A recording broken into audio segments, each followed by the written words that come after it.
Poppy production for the purpose of making heroin is a major source of income for the Taliban in Afghanistan. However, ISAF spokesman Brigadier General Josef Blotz says the problem isn't just an issue of supply.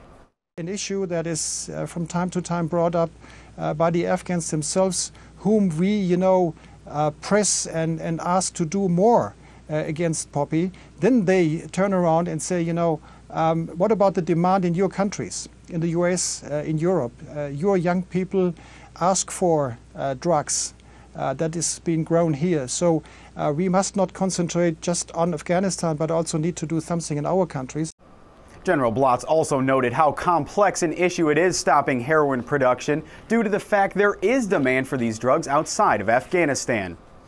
Well, in racing, pit crews have to be lightning fast when refueling the cars. Every second lost could be the difference between victory and defeat. For the 404th Aviation Support Battalion provider, it's very similar when it comes to the fueling up the helos, except there is no trophy on the line. It's human lives that are at stake. Air Force Sergeant Joshua Perigin takes us to Mazar-e-Sharif, where it's gas and go on the helo pad. This is a welcome sight for a wounded warrior. This Black Hawk, which is used for medical evacuations, is landing to refuel. Their next mission may be to pick up critically injured military members, so for the 404th Aviation Support Battalion providers, speed is critical. Leading up to this point, members of the 404th must check the fuel quality. Samples are taken and tested through an aqua glow water detector to ensure that there isn't too much water in it. Well, if there's too much water in the fuel, then the aircraft's engine will either stall or burn out. Although important, this job is not the highlight of a refueler's day. For many refuelers, the best part of the job is when the bird touches the ground. Best part of my job is pretty much I like going out there to run the pump and seeing my soldiers move out to the pad, fill up the aircraft, have them on the pad and off before I can even shut down. While the soldiers of the 404th don't fly the missions that save lives, their job allows it to happen. Well, the biggest thing about us is people don't get to see us a lot, but without us, no nothing to move in the air. We rearm the aircraft, we fuel the aircraft, and we provide a lot of other things for the aircraft that a lot of people don't know that we do. 24 hours a day, 7 days a week, we're always here pumping fuel. In combat, the difference between injury and death can be a matter of minutes, and the soldiers of the 404th make every second count. Air Force Sergeant Joshua Perigin, Mazar-e-Sharif, Afghanistan. The foundation for a new women's health center is being built in Paktika province. The facility teaches Afghan women to be midwives. A provincial reconstruction team is overseeing the construction, ensuring proper methods are used. Petty Officer Santos Huante explains. Workers are laying the foundation for a new facility that will provide female health care to the area of Paktika province.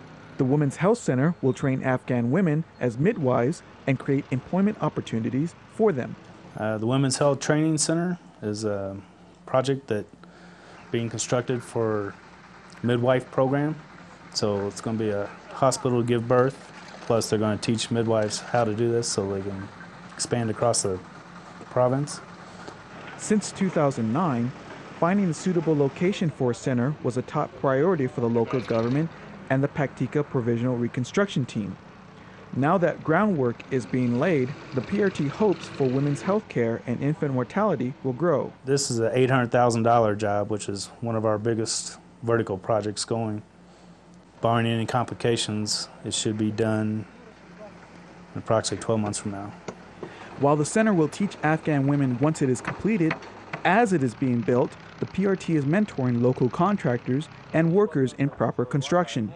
We're teaching them newer construction methods that they're not used to, as far as concrete mixes, rebar construction, proper placement, proper coverage, compaction of soils.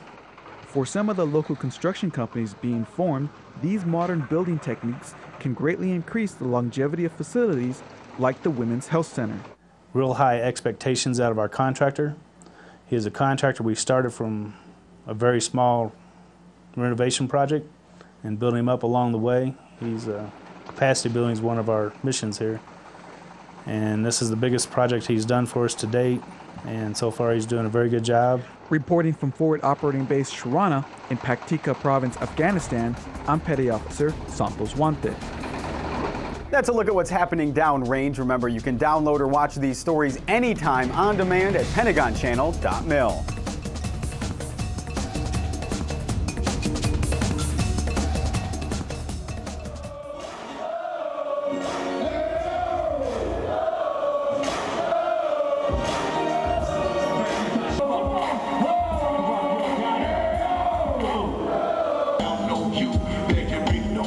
You about to hear some words that you ain't probably heard, where all of these rappers bullet